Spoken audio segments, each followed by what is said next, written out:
जो सबब ॾिनो आहे त असांखे उहो गंगोमल आहे जीअं असांखे जुरत ॾिनी आहे ऐं आउं सच त कोहिस्तान खे सलाम पेश कंदुसि पर सकाफ़त जे लिहाज़ खां बि तव्हांखे ख़ुशनसीब आहियो त कोहिस्तान तव्हांखे नारू भगत जहिड़ो ज़बरदस्त अज़ीम विदाई जो अल्लाह बचायो या ज़बरदस्त किताब ॾिनो आहे कोहिस्तान खे कोहिस्तान करण वारो लिखत जी सूरत में असांजो अल्लाह बचायो जेके तव्हां सभु जो तालुक गंड झंग ऐं कोहिस्तान इलाइक़े सां आहे जंहिं सिंधी मौसीक़ी जो मान मथां कयो आहे सुशीला जे बेटाई सरकार खे ॻायो आहे दादा होतचंद जी उहा न्याणी आहे दादा दौलत राम जिन कोहिस्तान में ज़बरदस्त तरक़ियूं कयूं महल वारियूं ठारायूं मुस्तक़बिल में डॉक्टर मोहनदास जेका कोहिस्तान जी न्याणी आहे जिन शाह लतीफ़ ते ज़बरदस्त तहक़ीक़ जो कमु कयो आहे ऐं जी ॼाण में इज़ाफ़ो थो कयां त इन्हनि सभिनी जिन बि शख़्सियतुनि जा को नाला जे आलो वरिता आहिनि उहे के नंढियूं शख़्सियतूं कोन्हनि त जीअं सिंध जे ॿियनि तबई भाङनि जे वॾनि कलाकारनि ऐं रागिनि ऐं समाजी ख़िदमतूं सरंजाम ॾींदड़नि पंहिंजा नाला पैदा कया आहिनि ईअं मोहतरम नारू भगत खां वठी दादा दौलत राम ताईं ये उहे अज़ीम शख़्सियतूं जिन लाइ कोहिस्तान खे फ़ख्रु आहे तव्हांखे फ़ख्रु आहे त ताड़ी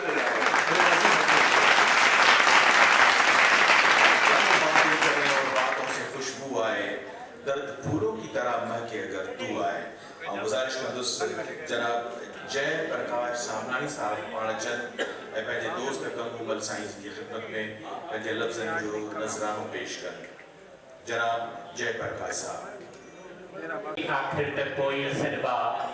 करके आखिर तक कोई सदबा जणू जणू थी कई गरबा प्यार सां जो पुख्तो बांध मानो मिठड़ा सही सदबा इंतहाई काबिल एहतराम मलिक शबीर खान साहब कांबो खान रहमानी साहब पालारी साहब ऐं मुंहिंजो टीकमदास साहब स्टेज ते वेठल या मौज़ीन पिंडाल ते वेठल सभिनी खे नमस्ते ऐं स्पेशली असांजे भाउ गंगोमल साहब खे जनम ॾींहं जूं लखे लखे मुबारकूं तव्हांखे ॿुधाईंदो हलां कोहिस्तान जी धरती हूअं बि अहिड़नि माण्हुनि मां भरी पई आहे जिन सदाईं जुरत जो मुज़ाहिरो कयो आहे पर जेकॾहिं असीं पंहिंजी कम्यूनिटीअ में तरफ़ वञूं त उन्हनि जो सॼो जेको जुरत जो सहरो आहे असांजे जियामाणी साहब जा वञे थो उन लाइ आउं हिकु दफ़ो वरी चवंदुसि हिकु ज़ोरदार